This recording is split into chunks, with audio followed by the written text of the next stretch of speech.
안녕하세요. 하루하루 소리를 담다 하소담입니다. 오늘 낭독해 드릴 소설은 이두희 작가님의 아내의 다이어리인데요. 아내에게 상처받은 마음을 다시 아내를 통해 사랑을 발견하는 섬세한 여정을 그리는 소설입니다. 흔들리는 마음, 지켜낸 사랑. 지금부터 낭독해 드리겠습니다. 끝까지 함께 해주세요.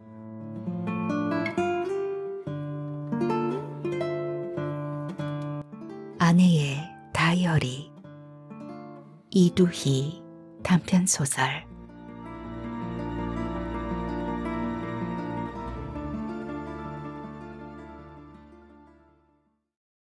둘째를 낳았을 때로 기억한다. 분양받고 들뜬 마음에 한동안 잠을 설쳤다. 거기다 둘째라니.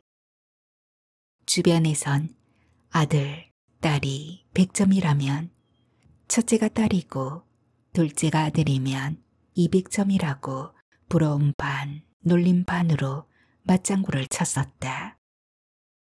으슥한 마음에 에휴, 뭘 하며 손사래를 치는 것으로 화답을 해주었다. 상고를 풀만한 곳을 알아보기 위해 인터넷을 검색해보니 강남의 어느 조리원은 보름 입시라는데 2천만 원이나 하는데 연예인 누가 다녀갔었다고 호들갑을 떨기도 했고, 홍대 부근의 한 조리원은 기존에 몸을 따뜻하게 해야 한다는 이유로 씻지도 못하게 하고 한여름에도 수면 양말을 강요하면서 삼시세끼를 줄곧 미역국만 먹이는 것은 한참 잘못된 고정관념이라며, 자기들이 도입한 요법은 지중해식 식단에 시원한 천연 주스에 냉찜질도 포함되는 신개념의 산후조리법이라고 현혹하고 있었다. 그럴 수도 있고 아닐 수도 있겠지. 아무튼 나는 며칠 전부터 손품, 발품을 팔아가며 비교적 무난한 곳을 찾는데 성공하였고, 아내의 해산날에 맞추어 입실할 수 있었다. 3.6kg의 아들은 나름 우렁차게 울어댔다. 딸아이는 좀 작은 편이었고 계집아이라 우는 소리가 길 잃은 새끼 고양이가 애타게 어미를 찾는 소리를 냈다면, 아들 녀석은 통통한 강아지 새끼가 훈육하는 어미에게 우악스레 떼쓰는 소리를 냈다. 안았을 때의 느낌도 딸은 만지면 깨질까 불면 날아갈까 솜털 같았다면, 요 사내 녀석은 두상부터 튼실한 목골배만한 게 크고 묵직했다. 가만히 앉고 얼굴을 살피는데 뭔가 못마땅한 표정으로 눈을 내리감고 있었다. 그러면서도 작은 입을 돼지 똥구녕처럼 오물조물 꼼지락댔다. 은은하고 달달한 아기의 냄새가 미세하게 새어나왔다. 나도 모르게 미소가 지어진다. 상고에 지친 아내가 누운 채로 딸을 찾았다. 부끄러운 듯 아빠 뒤에 숨더니 배시시 웃으며 빼꼼 얼굴을 내밀었다. 아내가 허어롭게 웃으며 겉으로 오라고 손짓을 하니 검지를 물고 머뭇머뭇 다가갔다. 며칠 만에 엄마를 보자 그새 낯설어진 것일까. 그렇게 모녀의 상봉은 이루어졌고, 그 상봉이 지금의 담합으로까지 이어지게 되는 것이다. 그러고 보니 아내를 처음 만나던 때가 생각난다. 부모님이 돌아가신 이후로 나는 한동안 우이동에 머물고 있었는데, 마침 강북 지역에 있는 모 대학병원에 응급실 원모팀의 자리가 하나 났다는 공고를 취업 사이트에서 보고 입사 원서를 냈다. 말이 원무팀 근무이지 실상은 창구에서 수납 업무를 서는 것이었다. 3명의 근무자가 ABC조로 나뉘어 각 주간 업무 이틀, 야간 업무 이틀, 비번 이틀씩 돌아가며 섰는데 인수인계 시에만 잠깐 얼굴을 볼 뿐 결국 혼자 서는 업무였다. 야간 근무가 힘들어 경쟁률은 높지 않았고 면접 볼 때도 밤샘 근무가 가능한지부터 궁금해했다. 물론 가능하다고 했다. 아니, 잘할 수 있다고 힘주어 대답했다. 아내를 그곳에서 만났다. 아내는 10년차 간호사였다. 본관에서 근무하다 재작년부터 이곳 응급실로 배속되었다. 마치 당번을 서듯 1년 정도 이곳을 돌아야 하는데 아내는 언 3년 가까이 응급실을 지원했다. 통상이라면 간호사들은 응급실을 꺼렸다. 밤샘 근무도 그렇지만 가끔 의사나 간호사를 상대로 말썽을 일으키거나 심하면 폭력을 행사하는 보호자들도 있어 내심 부담을 갖는 듯했다. 응급실 전속 보안 요원이 있었지만 격앙된 보호자들의 무리한 요구나 다쳐서 들어온 임금 불량배들의 행패를 제압할 정도는 아니었다. 한바탕 소란이 휩쓸고 가면 응급실 분위기는 어수선했고 다들 입을 다물었다. 전임자의 말로는 1년에 서너 번 정도는 연례 행사처럼 밤에 그런 불상사를 겪게 된다고 하는데 입사 후 3개월이 지난 지금도 아직 연례 행사는 열리지 않았다. 간호사들도 우리처럼 3교대로 돌아갔다. 아내는 나와 같은 B조로 근무 시간이 같았다. 그러니까 우린 같이 출근했고 같이 퇴근했다. 물론 처음에는 나의 존재를 신경 쓰지 않다가 한 달 정도 지난 후부터 나를 인식하게 된 것 같았다. 아내는 조용하고 말수가 적었다. 동료와도 업무적인 말 외엔 불필요한 잡담은 나누지 않았다. 그렇지만 꼼꼼하고 사려 깊은 사람으로 응급실에 꼭 필요한 인원으로 인식되고 있었다.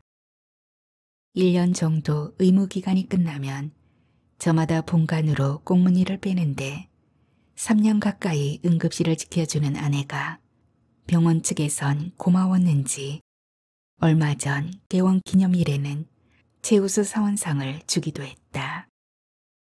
응급센터장을 비롯해 전공의들도 아내를 다른 간호사들보다 대우하는 분위기가 느껴졌고 이는 다들 인정하는 사실이었다.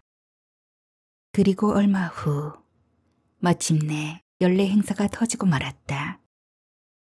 며칠 전 A조 야간 근무 때 홍역을 한번 치른 일로 인해 무거운 분위기가 채 가시기도 전에 또다시 불상사가 발생한 것이다. 그 지역에 앙숙이던 조폭간에 알력이 재발한 것이다. 이마를 크게 다친 조직원 하나를 동료들이 업고 응급실로 들이닥쳤다. 접수고 뭐고 의사 나오라고 소리치는 바람에 다른 환자나 가족들을 비롯해 분위기는 찬물을 끼얹은 것처럼 경색되었다.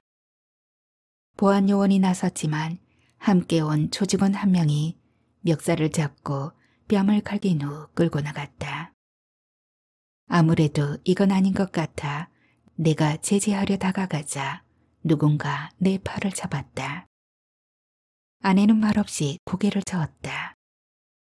그리고 일단 자리로 돌아가라고 손짓했다. 하긴 내가 나서봐야 애꿎은 사람만 다칠 게 뻔했다. 바로 수련이가 왔고 다친 곳을 살펴본 후 전공의도 달려왔다. 머리뼈가 보일 정도로 이마가 찢어졌다. 피로 인해 바닥은 미끄럽고 끈적거렸다. 녀석들은 바로 치료할 것을 위협했다. 그때 아내가 나서 엑스레이와 CT 검사부터 해야 한다고 제발 좀 우리를 믿고 조용해 달라고 매섭게 쏘아붙였다. 순간 놈들도 서로의 얼굴을 쳐다보며 뭐라 쌍소리를 내뱉고는 한 명만을 놔둔 채 밖으로 나가버렸다. 자주 들락거리는 놈들이라 아내를 아는 눈치였다. 밖에서 담배를 피우면서 충돌 당시의 상황을 서로 복기하고는 잘잘못을 따졌는데 결국 언제고 복수해야 한다는 다짐으로 결론을 내리고 있었다. 나는 그 사이 그들 중 한 명에게 다가가 수납 업무를 진행하려는데 이번에도 저쪽에서 아내가 얼른 다가와 저들은 상습범이라 나중에 본관 총무팀에서 한꺼번에 정산할 거라고 붙잡았다. 그보다는 어질러진 의료기기들을 정리하는 것 좀 도와달라며 안으로 들어갔다. 아내의 뒷모습을 잠시 바라보다가 따라 들어갔다. 아무튼 그 일이 있고 난 뒤 난 아내에게 감사할 일이 생긴 것을 핑계 삼아 주간 근무 퇴근할 때 문자를 넣었다. 저녁 먹자고 말이다. 그리고 다음 비번 날도 우리는 만나서 식사를 했다. 아내는 사당에서 출퇴근을 한다. 애프터 데이트는 남산에 가기로 했다. 지도를 보니 남산이 사당과 우이동의 중간쯤에 위치하고 있으므로 말하기도 좋았다. 어느 비번 날 우리는 회원역 1번 출구에서 만나 명동을 가로질러 남산 케이블카를 타고 정상에 올랐다. 기대 반, 호기심 반, 적당히 감탄사를 연발하며 아내는 가을의 남산에 빠져들었고 정상의 타워에 올라 서울을 내려다보았다. 타워의 고속 엘리베이터는 적응이 안 되었다. 내려오자 기압차로 인한 먹먹함이 뻥 뚫리고 나서야 아내의 밥 먹자는 소리가 들렸다. 우리는 유명한 돈가스집에 들어갔다. 창가 쪽에 앉아 맥주를 곁들여 가을의 남산을 바라보았다. 정상에서부터 천천히 걸어 내려왔다. 타워 뒷길에 봉수대가 있던 길을 택했다. 이 길로 내려가면 안중근 기념관이 나온다. 아내의 걸음에 신경 쓰며 이런저런 얘기를 나누었다. 굽이 있던 아내의 구두로 인해 자연스레 손을 잡을 명분이 생겼고 경사로에서 발목을 삐끗한 아내를 거의 없다시피 하여 안중근 의사 동상 앞에 다다르니 어느새 웬만하면 되는 쪽으로 생각해도 되냐는 말을 나누어도 좋을 사이가 되었다. 아내는 아픈 발목을 만지던 걸 멈추고 나를 바라봤다. 실은 내색은 아닌 듯해서 용기를 내어 다음 비번 날 춘천에 가자고 제안했다. 아내는 아무 말 안 하는 것으로 승낙을 가름했다.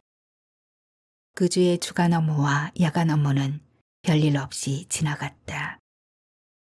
회사에서 아내와 마주치면 내게 살짝 미소를 건네며 웃어주었는데 그럴 때면 난 무척 들뜨고 기분이 좋았다. 그렇게 아내는 혼전 임신을 하게 되었고 우리는 서둘러 결혼을 진행하였다. 결혼을 공표하던 날 응급실이 그야말로 초토화되었다. 지금이야 편하게 웃으면서 말들을 하지만 당시만 해도 심각한 수준이었다. 조폭 몇 명이 난리치고 간 건 저리 가라 할 정도로 후유증이 컸다면 컸다. 전혀 눈치채지 못한 연애였다는 것이다. 거기다가 임신이라니 그야말로 속전속결이었다. 평소에 조용하고 말수가 적었던 아내를 두고 이제 보니 얌전한 고양이 부뚜막에 먼저 올라갔다고 놀려댔다.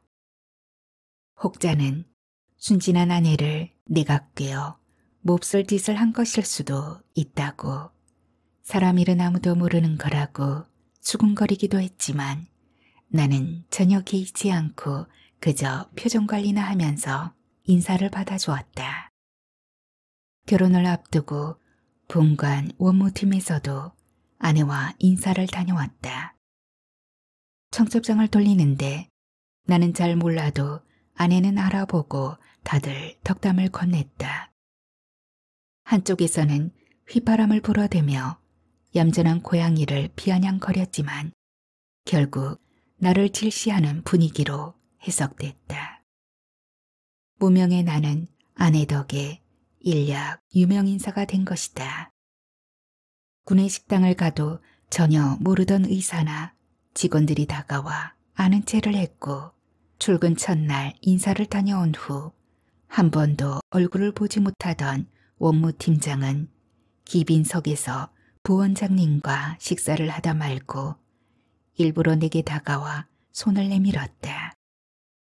밥을 먹다가 얼떨결에 일어나 손을 잡았지만 나보다는 아내에게 하는 인사라고 생각하여 바로 잊어버렸다. 결혼식장은 처가의 의견을 고려하여 정했다. 아무래도 상관없는 일이었다. 마침 의동 집에 임대 기간이 다 되어 보증금을 받고 나올 수 있었다. 지금이야 전세 대란이다 뭐다 보증금을 날리는 경우도 있고 집이 경매로 넘어가는 경우도 다반사지만 당시만 해도 부동산 경기가 좋을 때라 그런 염려는 없던 시절이었다. 아내도 오피스텔을 팔고 보증금을 보태어 우리는 도남동의 신축 빌라를 한 채 샀다. 순전히 교통편 등 병원과의 거리를 고려한 결정이었다. 병원의 배려로 임신기간 중 아내는 주간 업무만 담당하는 외래로 빠졌다. 첫째 딸아이 출산은 병원 산부인과를 이용했다. 다른 환자와 똑같이 검진을 받고 주치의가 정해졌다. 산부인과 병동의 간호사들과도 대부분 구면이라 이런저런 편의를 받았던 것 같다. 예를 들자면 자매 결혼 맺은 산후조리원 소개도 받았고 저렴하게 이용할 수 있었다. 몇 년 후 우리는 기름동에 살던 처형의 좋은 데로 도남동 빌라를 팔고 삼양동의 대단지 신축 아파트를 분양받았다. 그리고 둘째를 낳았을 때는 다른 산후조리원을 찾아서 이용하였다. 먼저 갔었던 곳이 별로였던 모양이다. 그렇게 해서 들어온 조리원은 지중해식 식단에 냉수 마찰은 없었지만 조용하고 정돈된 느낌을 주었다. 그간 형님하고 누나도 다녀갔고 처가 식구들도 다녀갔다. 아내는 병원에 출산 휴가를 낸 상태이니 출근은 나만 하였다. 주간 근무에는 아침에 딸아이를 어린이집에 맡기고 저녁에 찾았고 야간 근무에는 기름동에 사는 처형에게 아이를 맡기는 시기였다. 조리원 퇴실을 며칠 앞두고 병원에 제출할 서류가 필요해 아내에게 물어보니 대충 위치를 기억해냈다. 아들을 안아보고 조리원을 나와 딸아이와 집에 도착했다. 밑반찬을 찾아 저녁을 먹이고 아이를 씻긴 후 얼마간 같이 놀아주다 재웠다. 마침 제출할 서류가 생각나 장롱을 열고 이곳저곳을 찾아보았다. 실비보험약관과 관련된 서류였는데 아내의 기억이 부정확한 건지 쉽게 찾을 수가 없었다. 분양계약서랑 등기 관련 서류들은 있는데 유독 그것만 눈에 띄지 않았다. 원래 그런 것이다. 개똥도 약에 쓰려면 없는 법이라고. 혼자 푸념하는데 안쪽 깊숙한 곳에서 딱딱한 뭉치가 손에 닿았다. 팔을 뻗어 꺼내보니 제법 오래된 장지감만한 다이어리 수첩들이 연도별로 차곡차곡 고무줄에 묶여 있었다.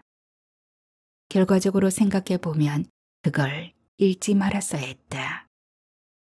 아니, 팔을 길게 뻗지 말았어야만 했다. 급하게 제출해야 하는 것도 아닌데 조리원 퇴실 후 아내가 찾아주도록 했어야만 했다. 00년 00월 01 그분이 나의 안부를 물으셨다. 다정했지만 오늘따라 왠지 지쳐 보였다. 00년 0월 01 그분과 단둘이서 저녁 식사를 했다. 너무 떨려서 말이 잘 나오지 않았다. 그분은 내게 웃어주면서 미리 준비한 장미꽃 한 다발을 선물하셨다. 00년 0월 01 어제는 그분이 지나가다가 나를 한번 바라보더니 전화하라는 신용을 했는데 무척 기분이 좋았다. 이젠 그분 발소리도 기억할 수 있다. 그분만의 발소리는 저만치부터 나를 설레게 한다. 00년 0월 01 내게 부모님의 생신을 알려주셨다. 돌아오는 아버님 생신 때는 인사드릴 수 있을까? 00년 0월 01 26년간 소중히 간직해온 그 무언가를 잃었다. 어찌할 수 없는 것을. 00년 0월 01 무엇이 그로 하여금 주저하게 하는 것일까? 사모님과 준호겠지. 00년 0월 01 그를 놓아주어야 할까? 그는 잠시 머물다 가는 철새 일원가. 도래지로 날아가 버리는 그대는. 수첩은 10년 전 아내의 사랑을 일종의 편년체로 기록해 놓고 있었다. 그 스토리는 약 2년에 걸쳐 진행되었다. 마지막으로 갈수록 감정에 복받치고 애끓는 마음이 절절히 묻어났다. 다이어리에 의하면 사내는 유부남이었고 병원의 관계자였다. 수첩에는 이름을 안 쓰고 대명사로 처리했지만 아들 이름이 준호라는 사내가 분명했다. 수첩의 날짜를 보니 입사 초년이 조금 지난 시점이다. 어쨌든 그녀는 한때 이 병원의 누군가를 무척 사랑했던 것이다. 그가 아직도 다니고 있는지, 다니고 있다면 나를 알고 있는 자인지, 그녀의 과거를 알고 있는 동료는 누구인지도 궁금해서 미칠 노릇이었다. 청첩장을 돌릴 때 나와 인사한 자인지, 예식장에서 나를 아는 체한 자인지, 그런 모든 게 마음을 짓눌렀다. 아내에 대한 배신감도 잃었다. 서로에게 치명적인 과거가 없다면 웬만하면 되는 쪽으로 가자고 했을 때 아내는 나를 한참 동안 말없이 바라보다 승낙한 것은 무엇이란 말인가. 시시하게 여자의 과거나 문제 삼는 놈이냐고 스스로를 비난했다가도 왜 미리 말해주지 않았느냐는 말도 안 되는 원망을 쏟아내고 있었다. 그녀는 회사 일이든 사람 일이든 건성인 법이 없었고 일단 시작하면 마음을 다하는 성격이었다. 그게 더 나를 괴롭혔다. 그녀가 첫사랑에게 쏟았을 진실을 생각하면 이제 나와 함께할 여력이 남아있기는 한 걸까. 지금 생각해보니 괌으로 신혼여행을 떠났을 때도 그렇다.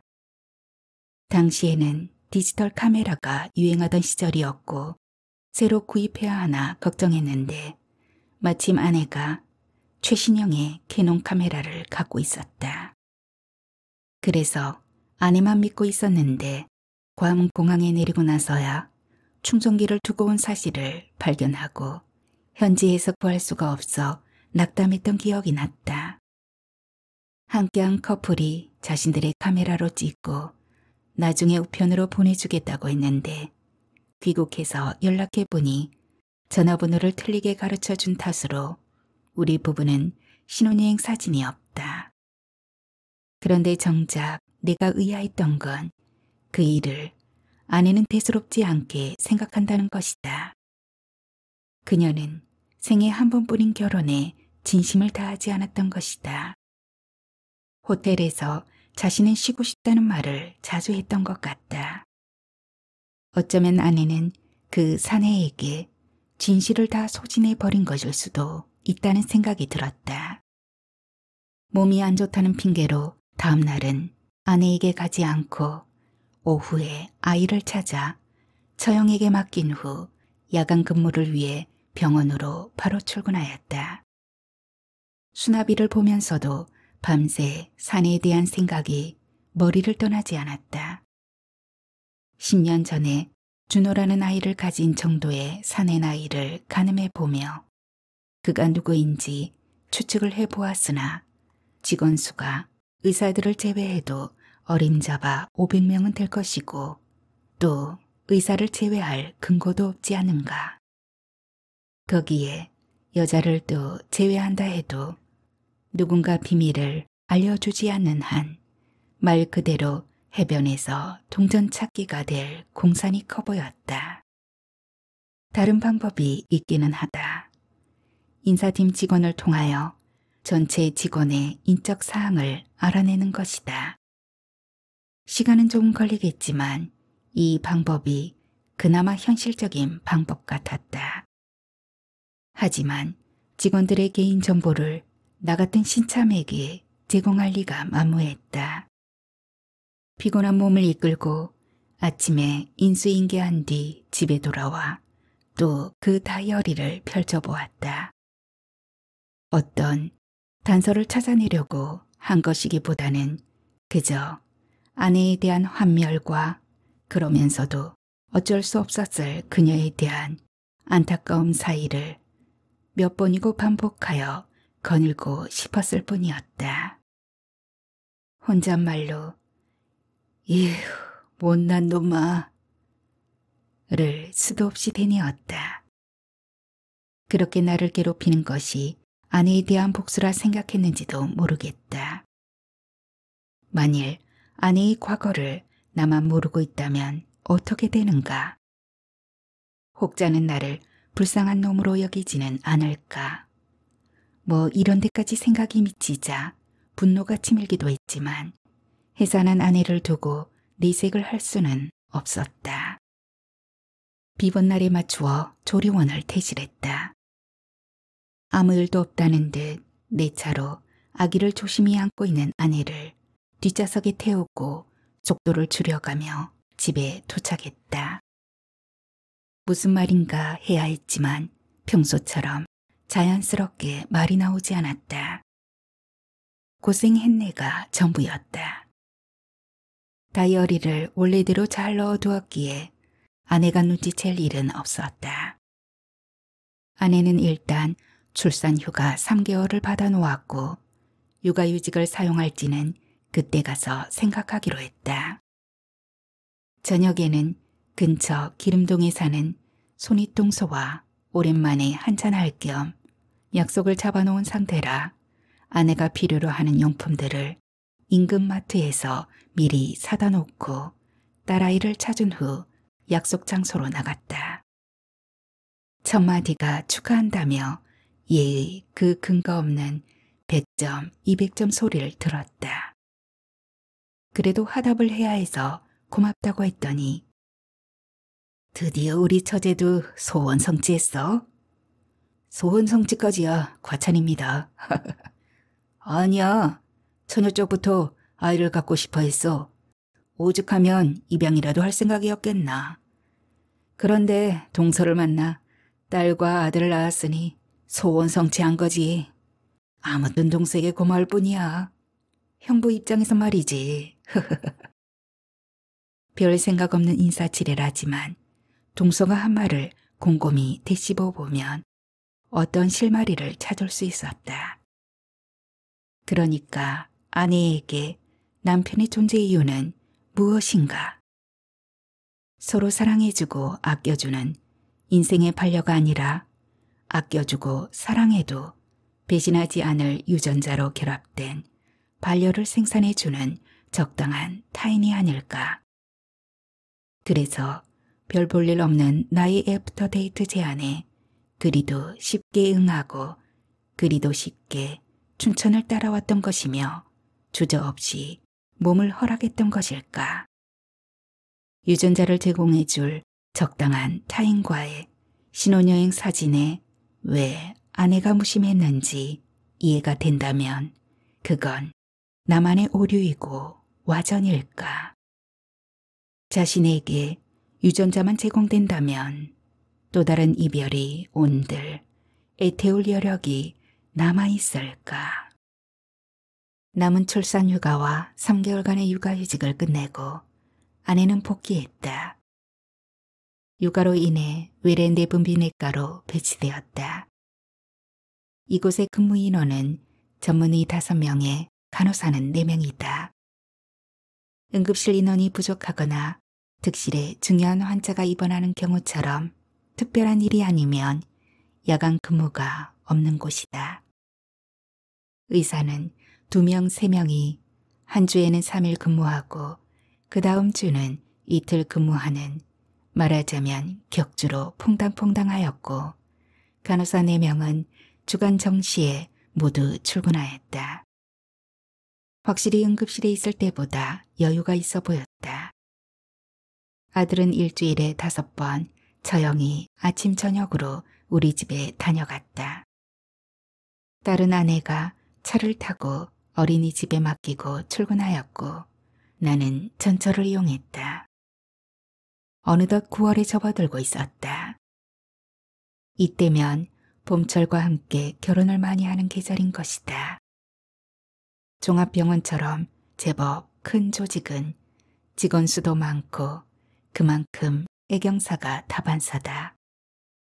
서로 급여 수준을 뻔히 알기에 부조금을 한 번에 몇십만 원씩은 못해도 오랫동안 부어온 품앗이로 생각해서 푼돈이 남아 서로 챙겨주는 편이다. 그래도 오랜 친분이 있거나 생사 여탈권까지는 아니라도 고가나 자리에 영향력을 미칠 수 있는 팀장급이나 기관장급의 애경사라면 사정이 좀 달라진다. 이때에는 품앗이 정도로 생각하지 않는다는 것이다. 팀장이 구성원에게 갖는 영향력은 적다고 할 수 없었다. 재작년 그가 모친상을 당했을 때만 해도 그랬다. 고향이 남해로 들었는데 장례식이 주말을 끼고 있었던 탓인지 원무과 대부분이 남해까지 다녀왔다고 들었다. 나는 응급실 근무라 핑계가 있었고 아내도 그럴 필요까지 없다고 하여 부조금만 가는 편으로 보냈지만 마음 한구석이 캥기는 것은 어찌할 수 없었다. 그런데 이번에는 그의 아들의 결혼 소식이 돌았다. 혹자는 퇴직을 얼마 앞두고 20대 아들의 결혼을 서두르는 게 아니겠냐고 비아냥거렸지만 정작 나는 얼마를 부조금으로 줘야 할지 신경이 쓰였다. 팀장이 청첩장을 돌리며 직접 사무실을 돌았다. 응급실에도 왔다. 수납 중임에도 나도 모르게 일어나 고개 숙여 축하 인사를 했다. 가볍게 악수를 건네며 고맙다는 말과 함께 무슨 말인가 꺼내려다가 입꼬리를 살짝 올리고는 내 어깨를 두드리며 고생이 많다고 짧게 말한 후 돌아섰다. 수납 업무를 마치고 대기번호를 알리는 부저를 누르려다가 그가 남기고 간 청첩장을 힐끔 내려다 보았다. 겉 봉투를 뜯고 두꺼운 재질의 청첩장을 열었다. 결실을 맺었으니 축하해달라는 문구와 함께 신랑 측 부, 모의 자, 임준호라고 쓰여 있었다. 순간 가슴에서 무언가 차갑고 묵직한 것이 쏴 하고 무릎까지 내려왔다. 강화유리를 사이에 두고 보호자가 내게 무언가를 말한 것 같았다. 그저 멍하니 그의 얼굴을 바라보았다. 한순간에 부하수를 익힌 것일까. 그의 입술 움직임을 보고서야 비로소 그가 무슨 말을 하고 있는지 알았다. 말문이 막혔다. 기가 막히고 코가 막혔다. 하루가 어떻게 지나갔는지 지금도 기억이 나지 않는다. 그때부터 나의 병은 시작되었다. 정신을 차리고 보니 회원역 고가에서 바삐 지나가는 차들을 내려다보고 있었다. 술을 마시지도 않았는데 나는 필름이 끊긴 것이다. 점심을 먹으려고 병원을 나선 것 같은데 그 뒤로 기억이 없다. 나는 돌아가지 않은 것임이 틀림없다. 황망했다. 휴대폰을 보니 병원에서 걸려온 전화만 10여 통에 가까웠다. 아내의 전화도 수차례 찍혀 있다.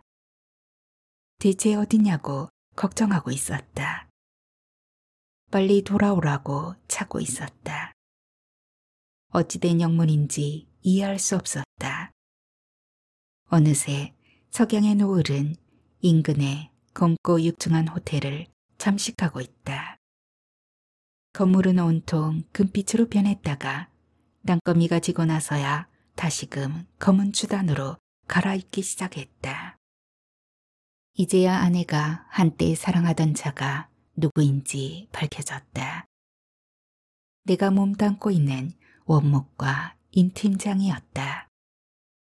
10여 년 전 간호대를 갓 졸업하고 세상 물정 모르는 순진한 해바라기를 탐하고 꺾어버린 자가 다름 아닌 임 팀장이었던 것이다. 아내는 그에게 진심을 다했을 것이다. 하지만 노련한 중년의 유부남이 그러하듯 호기심과 유욕을 채우고 나면 어떻게 떼어낼까를 고심했을 것이고 그가 바라는 대로 무리 없이 떨어져 나간 아내가 견뎠을 해안과 불편을 짐작하면 가슴이 아팠다. 몸이 멀어져야 마음도 멀어지는 법이건을 그녀는 그에게 버려지고 나서도 한 직장 내에서 그와 지금껏 마주쳤을 것이다. 아무로 가는 상처에 그때마다 생채기가 났을 것이다. 나 자신이 무력하게 느껴졌다. 아내를 위해 무엇을 할 수 있다는 말인가? 지금이라도 그녀를 위해 무언가 하고 싶었다. 세상에 연애 한번 하지 않고 시련 한번 당해보지 않은 여자가 어디 있나 반문해도 아내는 다르다. 내가 아는 한 그녀는 두 가지를 한꺼번에 하지 못하는 여자다. 한번 시작하면 진심을 다하는 여자다. 그 사랑은 마치 투사가 한 번에 모든 것을 거는 것과 같이 일회적이고 영원한 것이었다. 그녀는 평생을 한 남자만을 사랑하도록 운명 지워진 여자처럼 그 사랑을 대하였을 것이다. 실수가 허용되지 않는 투사처럼 그것은 강하고 정밀하며 운명적이어야만 했다. 그녀의 사랑이 절망적으로 끊어버린 무렵부터 다이어리는 말문이 줄어들기 시작하더니 마침내 벙어리가 되었다. 그 후로 어떠한 기록도 남기지 않았다. 그때부터 그녀는 세상과 담을 쌓기 시작했다. 그 단절은 방으로 들어갈 때면 언제나 도어락을 누르는 행위로 표징될 수 있다. 동서는 처제는 한때 집안에 있을 때면 언제나 자기 방문을 걸어 잠근 채 음악을 틀어놓고는 해서 도둑이 들어와 다 퍼가도 모를 거라고 언니한테 잔소리도 많이 듣고 아무튼 매사에 언니 손이 많이 갔다고 처제에게 드린 공을 넌지시 부각했지만 그때가 바로 다이어리에 어떠한 기록도 남기지 않을 때였다. 불과 보름 전의 일이었다. 딸아이를 어린이집에 넣어주고 출근길을 달리는데 빨간 신호등에 걸리고야 말았다. 급정 것까진 아니었는데 나는 정신을 잃고 말았다. 깨어보니 근처 응급실이었고 목격자의 얘기로는 이랬다. 뒷차가 와서 추돌했는데 내가 기절해 있더란 거였다. 추돌 속도가 빨랐다면 내 차든 그 차든 범퍼가 어떻게 되었어야 하는데 그 정도의 충격은 없었다고 했다. 그래서 처음엔 목격자들은 내가 기절한 것이 아니고 졸음운전을 하다가 뒷차에 받친 거라고 생각해 잠 좀 깨려고 흔들었다는 것이다. 의외였다. 나는 분명히 충격으로 졸도한 것인데 말이다. 그리고 어제 야간 근무 때에도 나는 기절 비슷한 것을 했다. 아니, 기절이라는 표현은 좀 맞지 않다. 일종의 기면증 같은 거였다. 그런데 나의 기면증은 좀 복잡하다. 시도 때도 없이 골아떨어지는 것이 아니고 어떤 외적인 스트레스나 누적된 피로 내지는 예기치 못한 긴장이 몰려오면 나도 모르게 정신줄을 놓아버린다는 거였다. 그런데 깨어나면 엉뚱한 곳에서 나를 발견하게 된다는 것이 더 문제였다. 왜 그곳에 있는지 전혀 기억이 나지 않는다. 아내도 믿지 않았다. 집안에선 한 번도 그러지 않았기 때문이다. 처음에는 응급실에 있는 책도 찾아보고 수련이에게 물어도 보았지만 스트레스를 줄이고 쉬면 나아질 거라는 일반적인 진단을 내놨다. 답답하고 초조했다. 아이를 맡기고 찾아오는 중에 그런 일이 벌어지면 어떻게 하는가? 이종 격투기 선수 중에 한때 정상급에 섰던 선수가 있었다. 그러나 언제부턴가 자주 패배하기 시작했고 나중에는 별 볼 일 없는 약체 선수의 주먹에도 무너졌다.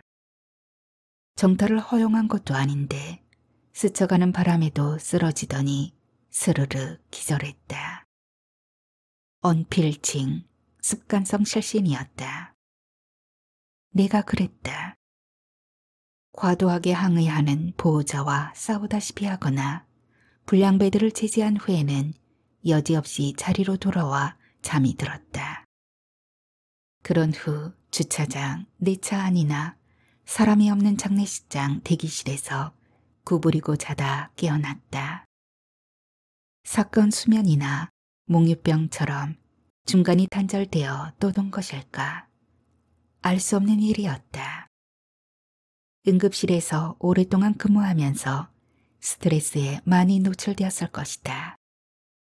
손이 잘려나간 환자나 두개골이 깨져서 회백질의 뇌가 반쯤 흘러나온 환자도 덜어보았다. 교통사고로 사망한 자의 참상은 말로 표현할 수가 없다. 이런 환경의 장기간 노출이 영향을 미쳤을 것이다. 아이들 맡기는 일을 아내에게 맡겼다. 아들도 올해를 지나면 4살이 되고 딸이 다니는 어린이집에 같이 넣었다. 딸아이는 내년에 초등학교 입학을 앞두고 있다. 오늘도 지하철을 이용했다. 역사를 빠져나와 병원 앞에 횡단보도를 건너려는데 초록불이 전멸했다. 건널 거면 속도를 내라는 신호다. 허겁지겁 뛰었더니 숨이 가빴다. 이럴 땐 차단기가 있는 주차장으로 내려가서 지하 엘리베이터를 이용하면 시간을 단축할 수 있다. 안쪽으로 연결된 응급실 문을 이용할 생각이었다. 그런데 둥글게 굽은 주차장 길을 내려가는데 갑자기 뒤에서 경적 소리가 뿌앙 하고 나더니 크게 진동했다. 옆으로 검은 스키드 마크를 그으며 고무탄 냄새를 뱉어내고는 순식간에 밑에서 쾅 하는 소리를 냈다. 사실을 말하자면 그 소리가 내게서 난 건지 아니면 벽이나 다른 것에서 난 건지 모르겠다. 무언가와 충돌했는데 잘 기억이 나지 않는다. 그리고는 내가 발견된 곳은 응급실이 아니고 경찰서였다. 내가 크게 다치지 않은 것으로 보아 그 차는 나를 스치고 넘어뜨린 후 아래의 기둥을 부딪힌 것이 틀림없다. 어두운 곳에서 사람을 발견하자 놀라 핸들을 꺾다가 커브길에 인계 중심을 잃고 기둥을 들이받은 것이다. 경찰 몇 명이 내 주위에 둘러앉아 상황을 설명해 주었다. 그 사이에도 휴대폰은 연신 울리고 있었다. 그런데 이번에는 응급실이 아니고 아내에게서만 수차례 전화가 찍혀 있었다. 그중 한 명이 전화를 집어들었다. 나에게 화면을 보여주며 자기가 받겠다고 했다. 그는 아내에게 이상한 소리를 했다. 당신 남편이 경찰서로 가서 조사를 받아야 하는데 긴급 체포영장을 집행할 예정이라고. 이제부터 당신은 묵비권을 행사할 권리가 있고 변호인을 선임할 권리가 있다고. 구하수를 익힌 것일까? 그의 입술 움직임을 보고서야 비로소 그가 무슨 말을 하고 있는지 알았다. 이번에도 비현실처럼 그의 말이 나와 현실을 갈랐다. 예컨대 내가 사람을 죽였다는 것이다. 병원 관계자가 죽었다고 했다. 주차 요원의 진술에 의하면 피해자가 사고 차량의 조수석 문에 걸쳐 고개를 내밀고 있었는데 내가 다리를 절며 내려오더니 요금 정산소 옆에 있던 접이식 의자를 집어들어 사정없이 그의 뒤통수를 내리찍었다고 했다. 한 번, 두 번, 세 번 이렇게 말이다. 퍽, 퍽, 퍽 소리에 놀라 자신은 그 길로 주랭랑을 치고 신고했다는데 나는 정말 아무것도 기억할 수 없다. 출동한 경찰이 나를 제압하고 수갑을 채웠는데 손목을 보자 그제야 어렴풋이 기억났다. 모든 것이 낯설게 느껴졌다. 아내가 경찰서로 찾아왔다. 나는 유치장 벽에 반쯤 기대어 눈을 감고 있었다. 철장 너머로 아내의 모습이 보였다. 모든 걸 체념한 듯 나를 바라봤다. 죽은 임 팀장의 존재에 대해 내가 진작부터 알고 있었다는 것도 알게 되었을 것이다. 그것 때문에 내가 그를 죽였다고 생각하는 듯 했다. 솔직히 나는 그를 죽일 만큼의 적의는 품지 않았다. 그의 추락을 원했을지는 몰라도 말이다. 아내는 면회실로 안내받았고 나도 경찰관의 감시하에 따라 들어갔다. 아내는 아이들에 대하여 입을 열었다.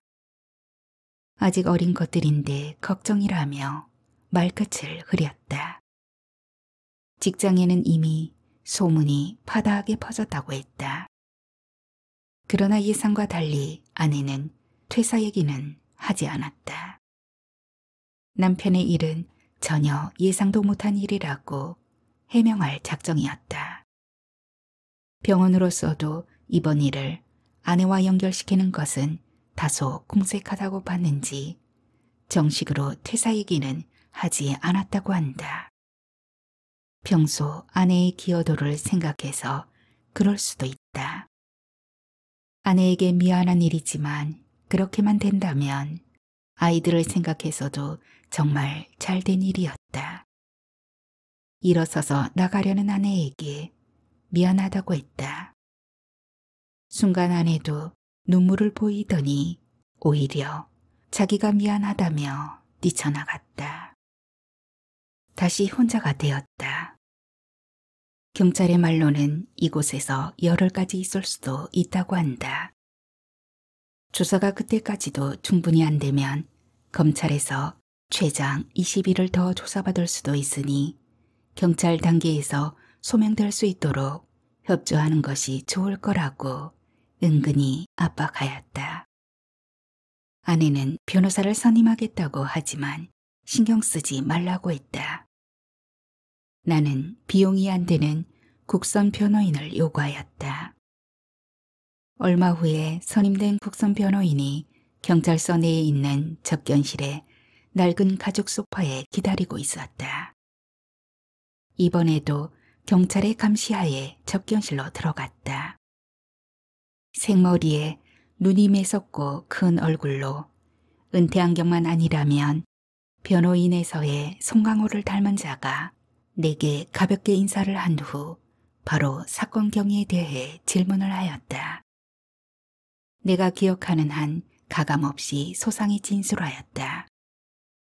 그는 중간중간 메모하였고 내 말을 끊고 다른 각도에서 새로운 질문을 하기도 했다.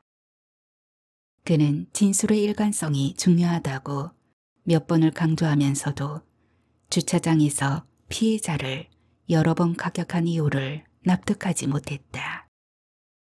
요컨대 원한 관계에 의한 고의적인 살인인지를 알고자 했던 것이고 평소 나의 근무 태도를 알기 위해 이미 응급실을 비롯해 원무과 직원들에 대한 탐문을 어느 정도 마친 상황이었다. 처음에는 아내를 위한 복수를 사건의 동기로 설정했었던 것 같다. 객관적인 사실을 알아야 그 다음부터는 효과적인 변론을 할 수 있다는 게 평소 지론이라고 했다. 그래서 그런지 그는 변호사이기보다는 검사처럼 행동했다. 아닌 게 아니라 좀 지나서 알게 된 일이지만 그도 한때는 검사로 재직했었다고 했다. 하지만 몇몇 대기업 관련 공사 비리 사건에서 부장과 잦은 의견 충돌이 있어 옷을 벗은 후 로펌에서도 안 받아주고 해서 여기에까지 이르게 되었다는 풍문을 들었다. 전말을 들은 후 그는 나의 정신 감정을 법원에 요청했고 나는 지정병원에서 정밀검사를 받은 후 조현병과 목유병이 상당히 의심된다는 진단을 받았다. 최 변은 응급실에서 나를 상담한 수련이들의 진술과 수납창고를 벗어나 주차장 모퉁이에 앉아 잠든 모습, 임 팀장을 의자로 퍽퍽 내리찍고 병원 주차장을 멍한 얼굴로 배회하는 CCTV 영상을 확보해서 증거로 제출하였다. 살인의 고의를 부정하기 위해서였다. 의사 무능력자는 처벌을 면해준다는 규정이 있었던 모양이다. 고의가 결여된 몽유병 살인이라는 주장을 폈다. 무려 5차 공판까지 검찰과 지루한 공방을 펼쳤고 몽유병 살인에 관한 해외의 유사 사례를 취합하여 법정에서 PPT를 시연하여 배심원들을 설득하기도 했다. 드디어 판결 선고 기일이 다가왔다. 결과는 징역 3년에 집행유예 5년이었다. 아내는 법정에서 소리내어 감격의 눈물을 흘렸고 누군가의 환호성도 들렸다. 검찰은 바로 항소를 다짐했지만 최 변의 말로는 가망없는 일이라고 했다. 최 변에게 아내는 눈물을 흘리며 몇 번이나 고개를 숙였다. 최 변은 나를 끌어안았다. 지금 생각해도 실감이 나지 않는다. 운이 좋았다면 좋았다. 가끔은 내가 원하든 않든 결국 세상은 되어야 할 대로 되는 것 같았다. 죽은 임 팀장에게는 안 된 일이지만 그가 아내를 사랑했건 풋풋한 처녀에 대한 호기심으로 다가갔건 그럴 수 있다고 생각한다. 하지만 헤어질 때만큼은 산에 닿아야 했고 책임감 있게 행동했어야 했다. 소문이 날까 구설수에 오를까 사회적 평판만을 신경 써 어린 그녀의 입을 막으려 했다면 그의 망외의 죽음은 결국 되어야 할 대로 된 것이다. 아내는 다음 날 회사에 휴가를 내고 우리는 강릉으로 떠났다. 정동진을 들렀고 경포대 해변에서 아이들을 뛰놀게 했다. 해풍을 받아 칠이 군데군데 벗겨진 나무 의자에 나란히 앉아 말없이 아내의 손을 잡고 뛰노는 아이들과 일렁이는 바다를 바라봤다. 무슨 연유인지는 몰라도 아내와 신혼 초에 보았던 은밀한 유혹에서의 데미 무어와 우디 해럴슨이 생각났다. 바닷가의 이런 의자에서 둘의 재회가 이루어졌던 걸로 기억한다. 우리에게도 한 차례의 너울성 파도와 이어진 해일이 몰려왔던 것이다.